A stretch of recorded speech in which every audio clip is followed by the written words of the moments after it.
Tonight, questioning the intelligence. The Prime Minister's inner circle testifies on what they knew about foreign interference.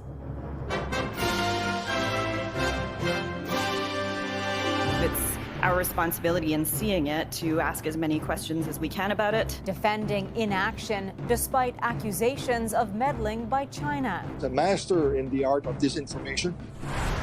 A man accused of murdering 2 Canadians seeks bail in Dominica. He's trying to get bail on medical grounds. I am truly very sorry. While the parents of a school shooter get up to 15 years behind bars. Punishment that you face will never be enough. Plus, new developments in the race to rescue a stranded baby orca. My heart goes out to the animal who must be in so much distress. And glowing appreciation. We're all like part of the same spaceship. Swapping stories about the eclipse and what to do with all those glasses.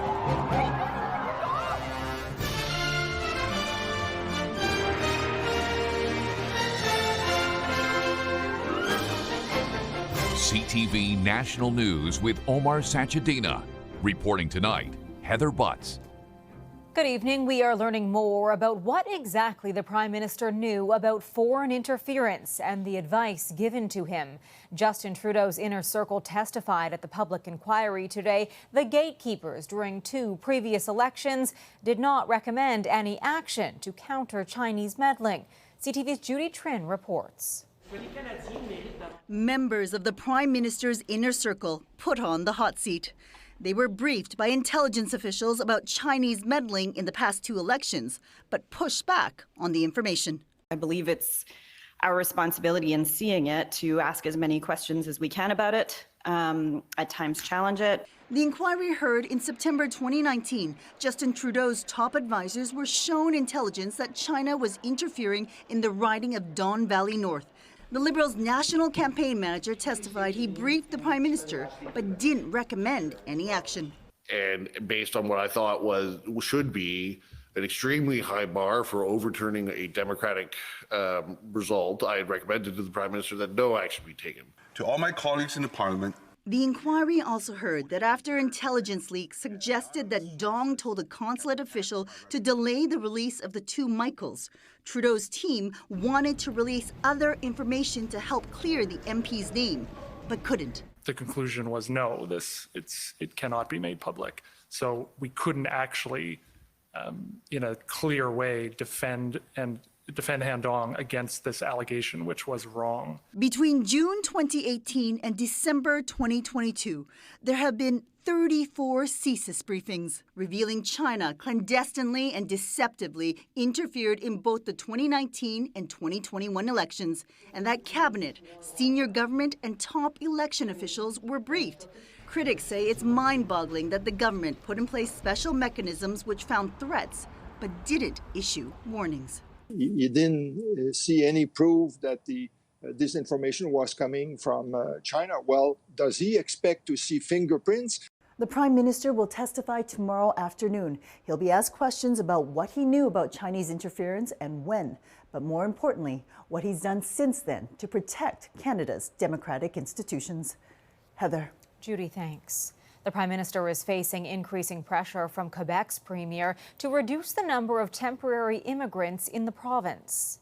The majority of Quebecers, they think that 560,000 temporary immigrants, it's too much. François Legault is threatening to hold a referendum on immigration if the federal government doesn't give Quebec more powers to handle the issue, citing a strain on Quebec's social services. The 2 are scheduled to meet again in June. A landmark ruling today from a high court that Switzerland violated human rights for its inadequate efforts to reduce global warming. It's the first time an international court has made such a decision on climate change. And as CTV's Annie Bergeron-Oliver tells us, the implications could be far-reaching. A European High Court delivering a surprise victory today to more than 2,000 Swiss women, all seniors, who fought for 9 years against their government's climate inaction. La Cour nous a reconnus. The court recognized our fundamental right to a healthy climate and to have our country take ambitious measures to protect our health and future. For the first time, the European Court of Human Rights ruled that Switzerland violated the rights of its citizens.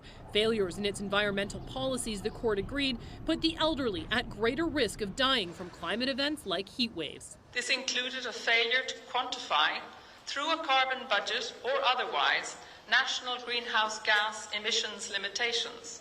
The Swiss government says it will review the findings and identify new measures to strengthen its climate plan. Activists say that's not enough. The emissions are still on the rise. We are still moving in the wrong direction.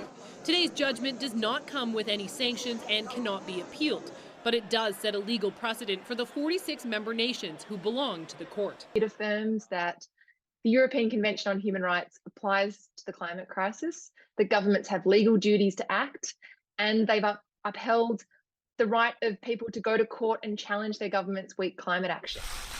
Environmentalists stress the landmark ruling opens up a new chapter in climate litigation around the world and in Canada, where similar cases are making their way through the legal system. The government is actually grappling with some of these types of issues in court already. And I think, it emphasizes the importance of being ambitious and actually having a scientific basis for the types of reductions we need to make, actually putting in place measures to achieve those. It wasn't all good news. The same court struck down two similar cases on what experts call technicalities.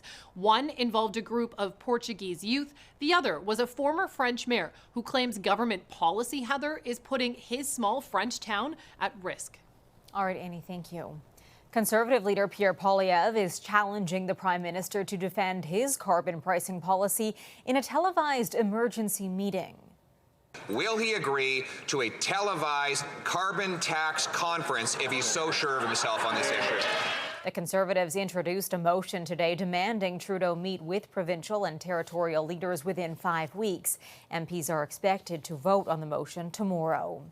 A legal first in the U.S. today. The parents of a Michigan teenager who murdered 4 of his classmates were sentenced to prison. Up to 15 years for a crime their son committed using a gun they bought him as a gift. The judge rendering a historic verdict after the families of victims shared some emotional statements. Here's CTV's Joy Malbin in Washington.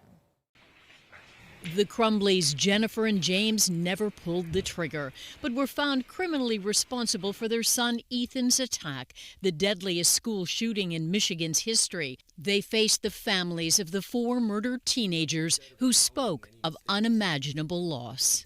While you were running away from your son and your responsibilities, I was forced to do the worst possible thing a parent could do.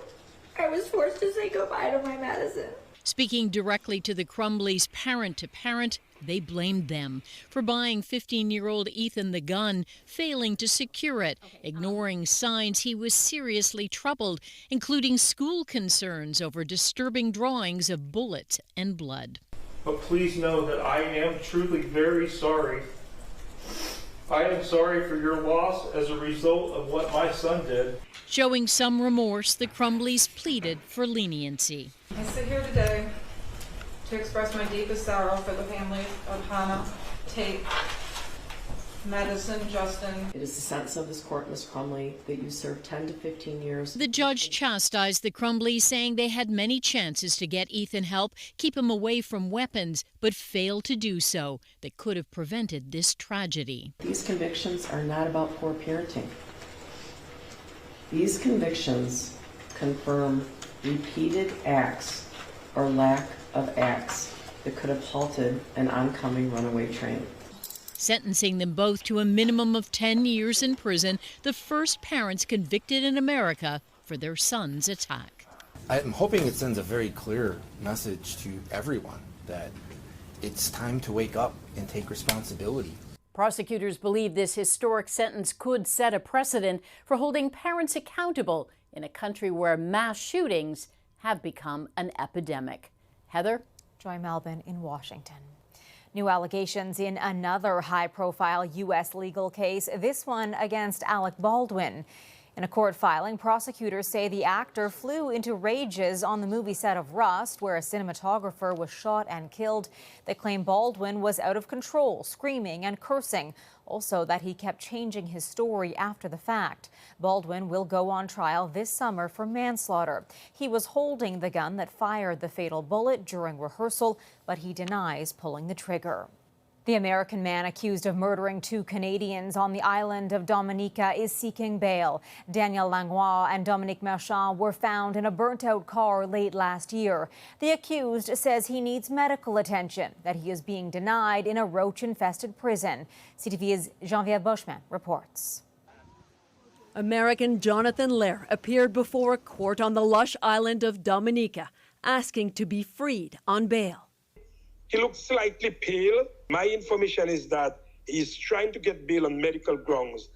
In written statements previously sent to CTV News, Lair says he has an 85% chance of having prostate cancer and that he was denied access to a urologist. Last week, the American businessman accused of a double murder broke his silence from behind bars, saying through a spokesperson that international media reports have been unfair.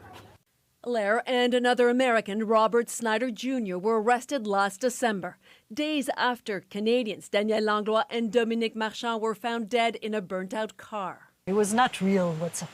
The murders shook the Caribbean island. The couple was admired for philanthropy in Dominica, and Langlois was well known in Quebec as the creative genius behind special effects in movies including Jurassic Park. Reports have swirled that a long, bitter dispute between Langlois and Lair over a shared road could be at the center of this case. Nobody else should be passing on his property. But Lair says the dispute was not as big a deal to him as has been portrayed. It was a dispute, if you will, but it's been extremely overblown in the narrative. A final court ruling has yet to be issued. The years-long legal fight was over whether a road called Morne Rouge Public Road was indeed public or private, as Lair argued. It cuts through his 18th century cocoa and coffee estate. Lair claimed he wanted to prevent damage to his historic buildings and had provided viable bypasses. The decision on whether Lair will be granted bail is expected early next week. Geneviève Beauchemin, CTV News, Montreal. The campaign-style spending spree teeing up next Tuesday's federal budget rolled along today with an announcement for more money for mental health. Better funding for mental health services means that younger Canadians can get the help they need right when and where they need it most. Ottawa is setting up a $500 million fund for youth mental health, which it says will reduce wait times and provide more care options. The health of a stranded killer whale calf off the coast of BC is of concern tonight.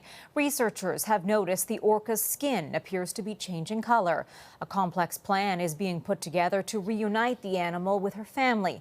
CTV's Andrew Johnson has been following this story. Andrew, what are you learning? Heather, experts say a tricky rescue attempt to save the orphaned little orca needs to happen soon, but there's no guarantee it's going to work.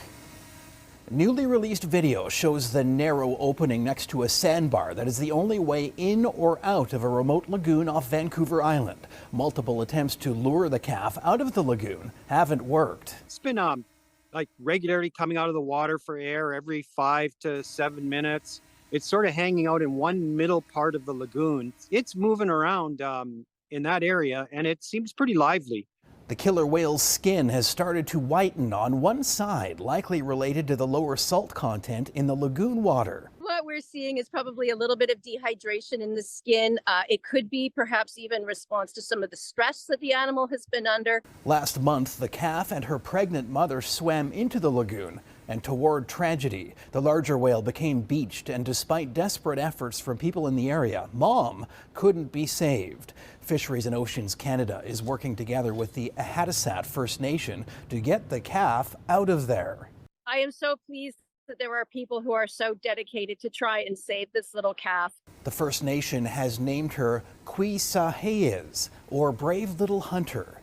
The rescue would involve getting the whale into a sling, hoisting her out of the water, then taking her to a net pen set up in open water before she's released. that we know enough about killer whales these days to know that a 2-year-old on its own probably has got a very, very low chance of survival. I think at the moment, this is the very best that could be done to try and save this animal. There is a network of experts monitoring the location of the whale's family pod. They'll need to figure out the right timing for a successful reunion. The rescue could happen any day. Heather. And that timing will be critical. Andrew, thanks. Coming up, avian flu where you may not expect it. It obviously highlights the importance of ensuring the integrity of food safety. Infected dairy cows and the concerns over spread into Canada. Plus, the total effects of the solar eclipse.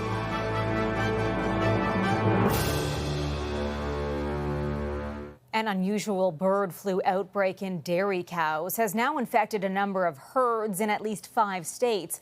Both Idaho and Michigan along the Canadian border have confirmed cases. The rise has health officials here diligently tracking the spread. CTV's Alison Bamford reports.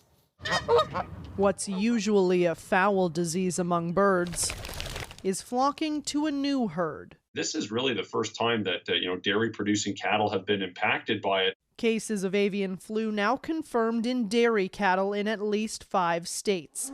But the Canadian Food Inspection Agency is reassuring the public this is not a food safety concern here, with no avian flu cases detected in any dairy cattle or livestock in Canada. Anytime a mammal gets infected with this, A, it raises concern about mutations from transmission between mammal to mammal, and B, it obviously highlights the importance of ensuring the integrity of food safety. In the U.S., officials detected the virus in unpasteurized milk from sick cows, but Dairy Farmers of Canada says we shouldn't worry. Only milk from healthy animals is authorized for distribution, and mandatory pasteurization kills harmful bacteria. Egg and turkey farmers of Canada are also monitoring the situation closely and say properly cooked eggs and poultry are still safe to eat. At least one person has been infected in the U.S., but the CFIA says risk of transmission to humans remains low. As for precautions we can take, experts suggest cleaning your shoes after walking in areas with lots of bird droppings and call the proper authorities to dispose of dead birds that you might come across. Alison Bamford, CTV News, Regina. Still ahead, horrific video of a traffic stop ending in gunfire. Deadly police shooting in Chicago over a seatbelt violation.